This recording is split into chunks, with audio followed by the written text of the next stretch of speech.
દરિયાના મોજા ગમે તેટલા ઊંચા કેમ ન હોય પણ યુવાનોના અડગ મનને તે આત્મવિશ્વાસને ઓળંગી શકે તેમ નથી. હંમેશા વામણા સાબિત થાય છે. આ વાતને સાર્થક કરવા માટે સાહસ અને શૌર્યની ભૂમિ ગણાતા સૌરાષ્ટ્રના દરિયા કિનારે ફરી એકવાર યુવા શક્તિ પોતાની તાકાત બનાવવા જઈ રહી છે. સોમનાથ સ્વાભિમાન પર્વ નિમિત્તે રાજકોટ ડિસ્ટ્રિક્ટ સ્વિમિંગ એસોસિએશન દ્વારા એક અદ્ભુત અને સાહસિક અભિયાનનું આયોજન કરવામાં આવ્યું છે.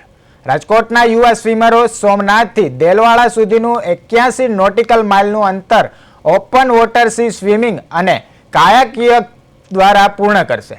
આ એડવેન્ચર એક્સપિરિયન્સને આગામી 21 ફેબ્રુઆરીથી શરૂ થઈ 2 માર્ચ સુધી ચાલવાનો છે. 10 દિવસના સમયગાળા દરમિયાન સ્વિમરો દરિયાના ઉછળતા મોજા અને કુદરતી પડકારો વચ્ચે સતત આગળ વધશે.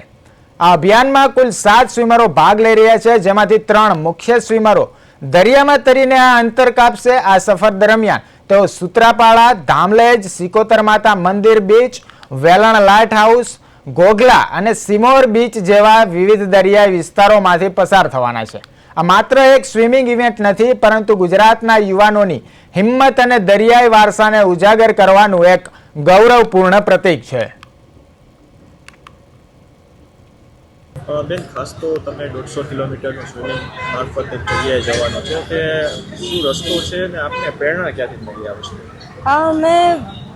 અમે બહુ બધી ઓપન વોટરની કોમ્પિટિશન રમી છે. એના થ્રુ અમને આવી રીતે જાણ મળી છે.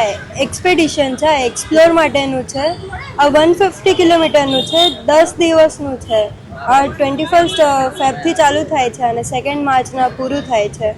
સ્ટાર્ટ સોમનાથથી થાય છે અને દેલવાડા એનું પૂરું થાય છે. 2 તારીખના બધું ફિનિશ થશે.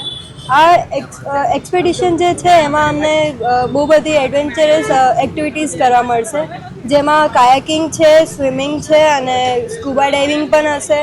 લાઈફ સેવિંગ સ્કિલ એસોસિએશન છે ઓલ ઇન્ડિયાના, એ બી અમારી સાથે જોડાવાના છે. એ લોકો અમને લાઈફ સેવિંગ સ્કિલ શીખવાડશે અને બીજી બહુ બધી એક્ટિવિટીઝ અમે કરવાના છીએ દરિયામાં. બેન, ખાસ તો 150 કિલોમીટરનો એક રૂટ છે, કેવી મુશ્કેલીઓ આવશે? જેમ કે આપણે વાત કરીએ કે આ દરિયો છે તો એમાં આપણે વેધરનું ધ્યાન રાખવું પડે, કેમ કે વેધરના પ્રમાણે આપણે ચાલવું પડે. દરિયો ગમે ત્યારે કરંટ્સ આપણે અગેન્સ્ટ પણ આવે અને આપણે કરંટ્સના ફેવરમાં પણ હોય. જ્યારે આપણી કરંટ્સ અગેન્સ્ટ હોય ત્યારે આપણે સ્વિમિંગ કરવામાં બહુ જ તકલીફ થાય સ્વિમર્સને, અને જ્યારે આપણી ફેવરમાં હોય ત્યારે આપણે બહુ જ ઇઝી પડે. દરિયામાં બહુ બધા જીવજંતુ એવા હોય છે, જેલીફિશ હોય છે, બહુ બધી એવી તીખી હોય છે જેનાથી સ્વિમર્સને હાર્મ થાય છે. તો એના માટે સેફ્ટીઝ અમે રાખીએ છીએ, જેમ કે ગ્રીસ લગાડવાનું, ઓઇલ કરવાનું, એ બધી અમે પ્રિકોશન્સ રાખીએ છીએ.